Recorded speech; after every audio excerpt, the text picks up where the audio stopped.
ఈరోజు మీరు చూస్తే మధ్యాహ్న భోజనం నుంచి స్టూడెంట్ కిడ్స్ వరకు ఎక్కడా ఇబ్బంది లేకుండా అన్నిట్లో కూడా నాణ్యత పెంచాం. పిల్లల శారీరక మానసిక ఆరోగ్యాన్ని పర్యవేక్షిస్తున్నాం. డొక్కా సీతమ్మ మధ్యాహ్న భోజనం పిల్లలు ఇష్టంగా తినడానికి మొన్నటి వరకు బియ్యం కూడా దొడ్డు బియ్యం పెట్టి తినకపోతే ఈరోజు సన్న బియ్యమే కాకుండా నాణ్యమైనటువంటి ఆహారం అందించిన ఘనత ఎడ్యుకేషన్ డిపార్ట్మెంట్ అని చెప్పి కూడా నేను మీకు తెలియజేస్తున్నా. మొన్నటి వరకు మీరు చూస్తే స్టూడెంట్స్ కిడ్స్ పైన పార్టీ రంగులు లోగోలు వేసుకునేవారు, అన్నీ తొలగించాం. మీ దుస్తులు కానీ పుస్తకాలు కానీ షూలు అన్నీ ఇస్తున్నాం. ఎక్కడ పార్టీ రంగు కానీ రాజకీయ నాయకుల ప్రభావం లేకుండా విద్యార్థులు స్వచ్ఛందంగా చదువుకోవడానికి ఏమేం చేయాలన్నా అవన్నీ చేస్తున్నాం. అదే సమయంలో ఈరోజు ఇంకొక పక్కన చాలా చక్కగా చెప్పాడు 6వ తరగతి కుర్రవాడు. అతను చెప్పినప్పుడు మీరు చూస్తే కోటేశ్వరరావు గారు చెప్పినటువంటి విలువల్ని మనందరం అర్థం చేసుకున్నట్టుగా చాలా చక్కగా ఆ పద్యం చెప్పి తాత్పర్యం చెప్పి మనకందరికీ ఒక హితబోధ చేసిన ఆ చిన్నారిని చూస్తే ముచ్చటేస్తూ ఉంది. గట్టిగా చప్పట్లు కొట్టి అందరూ కూడా అభినందించండి. ఈరోజు విలువలు లేకపోతే సంపద వృధా. తల్లిదండ్రుల్ని గౌరవించలేని సంస్కారం మనం ఈ విద్య ద్వారా ఇస్తే అది లాభం లేదు. ఈరోజు మనం గుర్తుపెట్టుకోవాలి, తల్లి తండ్రి కష్టపడతారు, గురువు చదువు చెప్తాడు. కానీ పిల్లలు ఈరోజు మనం చూస్తే ఈ యొక్క ఫాస్ట్ లైఫ్లో ఆధునిక ప్రపంచంలో ఎక్కడికక్కడ విలువల పతనమైపోయి మెటీరియలిస్టిక్ హ్యాపీనెస్కి వెళ్ళిపోయి కడాన ఎవరైతే మనల్ని పెంచి పోషిస్తారో వాళ్ళని కూడా చూసుకోలేని పరిస్థితి వచ్చింది. అందుకే ఈరోజు నేను ఆలోచించింది, నాకు ఒక ఆలోచన వచ్చింది. ఏ విధంగా భవిష్యత్తులో ఈ రాష్ట్రాన్ని విలువలతో కూడిన సమాజాన్ని ముందుకు తీసుకుపోవాలి. సంపద అవసరం, జీవన ప్రమాణాల పెంపు కూడా అవసరం. అదే సమయంలో విలువలు లేకపోతే దానికి విలువే లేదనే ఉద్దేశంతో ఈరోజు కోటేశ్వరరావు గారిని పెట్టాం. చాలా బ్రహ్మాండంగా ఆయన పనిచేసే పరిస్థితికి వచ్చారు. ఒకప్పుడు మీరు చూస్తే 45 యాప్లు పెట్టారు. టీచర్ పని 24 గంటలు అదే పని చేసేవాడు. ఇప్పుడు సింపుల్గా ఒక డాష్ బోర్డు తీసుకొచ్చాం, ఒకే సింపుల్ యాప్ తీసుకొచ్చాం. ఎక్కడ కూడా ఇబ్బంది లేకుండా చేసే పరిస్థితి వచ్చింది. మొదలు తరగతి నుంచి మీ జీవితంలో సెటిల్ అయ్యే వరకు అపార్ లింక్తో విద్యార్థుల భవిష్యత్తు అంతా కూడా పెడతాం.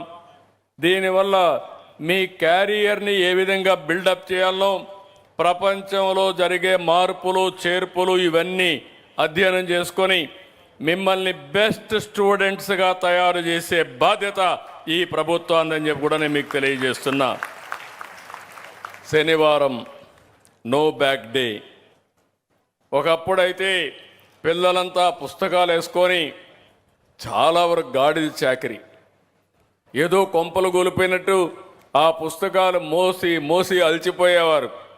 ఇప్పుడు శనివారం అయితే హ్యాపీగా స్కూల్కి వచ్చి ఆడుతూ పాడుతూ మీరు నచ్చిన పని చేసి మీరు ఆనందంగా ఉండేట్టుగా తీసుకొచ్చారు. ఇది చాలా మంచి కార్యక్రమం. ఆటలు పాటలు, అదే మాదిరిగా మీరు చూస్తే పోటీలు, ఎక్కడికక్కడ మీకు నచ్చిన పని, మీరు ఏ పని ఇష్టంగా చేయగలుగుతారో అలాంటి పనులు చేపిస్తూ ఆ రోజు ఉల్లాసంగా మనోవికాసానికి ముందుకు పోయే పరిస్థితికి వచ్చాం. అంటే స్కూల్లో మనం గుర్తుపెట్టుకోవాలి, ఎంచోపైన చదువు చదువు చదువు అంటే ఫెటిక్ వస్తుంది. క్రియేటివ్గా ఆడుతూ పాడుతూ చదువుకోవాలి.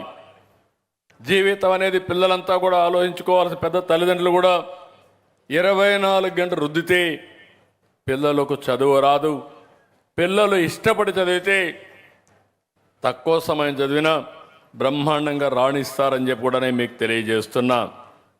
అందుకే దీనికి కూడా శ్రద్ధ పెట్టాం. ఇంకో పక్క చదువులో వెనుకబడిన పిల్లలపై ప్రత్యేక శ్రద్ధ పెట్టారు. 10th క్లాస్ సిలబస్ ఇప్పటికే పూర్తయింది. ప్రైవేటు పాఠశాలతో పోటీ పడేలా 100 రోజులు డేస్ ప్లాన్ తయారు చేశారు. 10వ తరగతి ఇంటర్ విద్యార్థులకు షైనింగ్ స్టార్ పేరుతో ప్రతిభా అవార్డులు ఇస్తున్నారు. అటెండెన్స్ కానీ మార్కులు కానీ ఇవన్నీ తల్లిదండ్రులకు అందుబాటులో ఉంటాయి. లీప్ అనే యాప్ పెట్టారు. మీరు మీ పిల్లల యొక్క హిస్టరీ చూసుకోవాలంటే ఎందులో సరిగా లేరని చూసుకుంటే మీకు ఆటోమేటిక్గా ఒక ఇన్ఫర్మేషన్ వస్తుంది. చదువుకున్న తల్లిదండ్రులు చదువు చెప్పేచచ్చు, చదువుకోకపోయినా మీ పిల్లలతో ఇష్టాగోష్ఠిగా వారితో మాట్లాడుతూ ఉంటే ఆటోమేటిక్ శ్రద్ధ పెరుగుతుంది. నా లెక్క ప్రకారం ఏ తల్లి తండ్రి అయినా సరే ఆ పిల్లలపైన శ్రద్ధ పెట్టిన పిల్లలు బ్రహ్మాండమైన పిల్లలుగా తయారవుతారు. ఆ తర్వాత టీచర్ కూడా మేజర్ రోల్ ప్లే చేస్తారని చెప్పి కూడా నేను మీకు తెలియజేస్తున్నా. ఇంకో పక్క వాట్సాప్లో మీకు పంపిస్తున్నాం. ఇప్పుడే ఒక క్లస్టర్ అప్రోచ్ తీసుకున్నారు. ఇంత జనాభాలో ఇంతమంది పిల్లలుంటే క్వాలిటీ ఆఫ్ ఎడ్యుకేషన్ ఎట్లుందో, ఏ విధంగా ముందుకు పోవాలనో ముందుకు పోయే పరిస్థితికి వచ్చారు. ఇంకో పక్క మీరు చూస్తే ఇప్పుడే విద్యాశాఖ మంత్రి చెప్పినట్టు విద్యలో జాతీయ స్థాయి ప్రమాణాలు అందుకోవడంలో మన రాష్ట్రం ముందడుగు వేస్తుంది. అత్యంత ఆధునిక విద్యా విధానాన్ని అమలు చేయాలని ముందుకు పోతున్నాం. నేను ఒక పక్కన సిలబస్ రాయడానికి, పాఠ్యాంశాలు ముద్రించడానికి ఒక సెక్షన్ ఉంటే ఏ విధంగా ప్రపంచంలో లెర్నింగ్ మెథడ్స్ ఏ విధంగా మారుతున్నాయో, ఎవరు బెటర్గా టీచ్ చేస్తున్నారో అవన్నీ స్టడీ చేయడానికి ఒక టీం వేసుకుని ఇప్పుడే మన టీచర్స్ని ప్రపంచం మొత్తం పంపిస్తున్నారు. బెస్ట్ కంట్రీస్కి పంపిస్తున్నారు. అక్కడంతా నేర్చుకుంటున్నారు. నేర్చుకొని వాళ్ళు వచ్చి ఇక్కడ మన వాళ్ళని ట్రైన్ చేసి అలాంటి బెస్ట్ స్కిల్స్ అంతా కూడా టీచర్స్కి ఇచ్చే పరిస్థితికి వచ్చారు. ఇంకొక పక్కన మొన్నే నేను మొదటి సంతకం పెట్టాను. పిల్లల మీద నాకుండే శ్రద్ధ. టీచర్ లేకపోతే చదువు రాదు. టీచర్ లేకుండా మేము చదువు పెంచేసామంటే అది అంబక్ అవుతుంది. అందుకే నేను ముఖ్యమంత్రిగా వస్తానే మొదటి సంతకం పెట్టింది మెగా డిఎస్సి పైన పెట్టాను.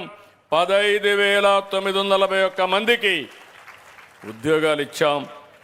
ఇక్కడ మీరు చూస్తే చాలా సమస్యలు వస్తే కూడా కావాలని ఇవన్నీ ఉద్యోగాలు వస్తే ప్రభుత్వానికి మంచి పేరు వస్తుందని ఎక్కడికక్కడ ఇష్టానుసారంగా కోర్టుకెళ్ళి అడ్డంకులు పెడితే నేను మంత్రి గారిని ఆ డిపార్ట్మెంట్ అభినందిస్తున్నా.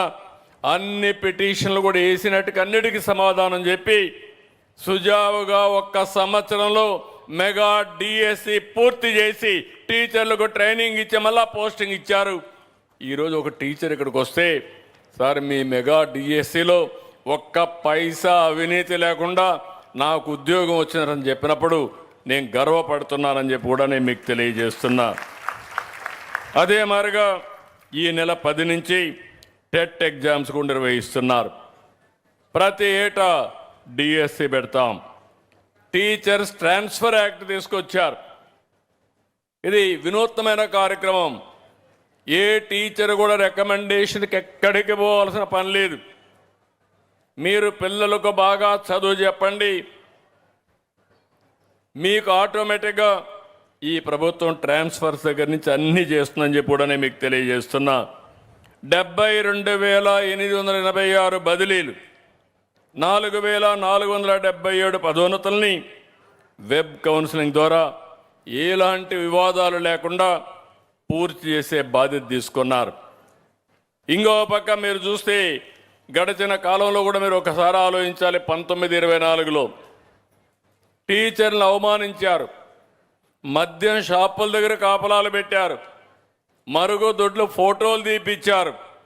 జీతాల కోసం అడిగితే ఎక్కడికక్కడ మంత్రి ఇకపోతే అడిగితే కేసులు పెట్టే పరిస్థితికి వచ్చారు. అలాంటి అనేక వేధింపులకు గురి చేసే పరిస్థితి వచ్చింది. ఈరోజు అన్ని కేసులు కూడా రద్దు చేశాం. నేను ఒకటే చెప్తున్నాను, టీచర్ని గౌరవించే బాధ్యత మాది. పిల్లల్ని భావితరాల భవిష్యత్తు కోసం ఉత్తమ విద్యార్థులుగా తీర్చిదిద్దే బాధ్యత టీచర్లదని చెప్పి మరొక్కసారి విజ్ఞప్తి చేస్తున్నాను.